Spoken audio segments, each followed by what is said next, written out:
அக்கா 1 கிலோ கோழி வேணும். 600 ரூபா வரும்பா. போன டைம் வரும்போது 500 ரூபா சொன்னீங்க. சிலிண்டர் விலை ஏறி போச்சுப்பா. அதுக்கும் இதுக்கும் என்னக்கா சம்பந்தம்? கோழிக்கு தீவனம் எங்க இருந்து வருது? கடையில இருந்து. கடைக்கு எங்க இருந்து வருது? வெளியூர்ல இருந்து.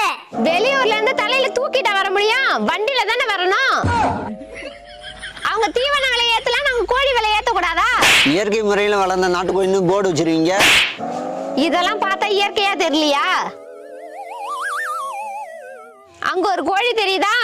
அது கோழி இல்லக்கா, கோழி குஞ்சு. அது 1 வருஷ கோழிடா. நீ தானே கேட்ட இயற்கை முறையில் வளர்ந்த நாட்டு கோழி வேணும்னு. கொஞ்சம் வெயிட்டான கோழியா காட்டுங்க. அந்த கோழி ஓகேவா? அது பிராய்லர் கோழிக்கா. அவ தின்னுபிட்டு பிராய்லரா மாறிவிட்டா. அது வேணாங்க்கா. வேற என்னதான்ப்பா வேணும்? ஒரு முட்டை கொடுங்க. 50 ரூபா கொடு. 50 ரூபாயா? நீ தானப்பா கேட்ட இயற்கை முறையில் வளர்ந்த நாட்டு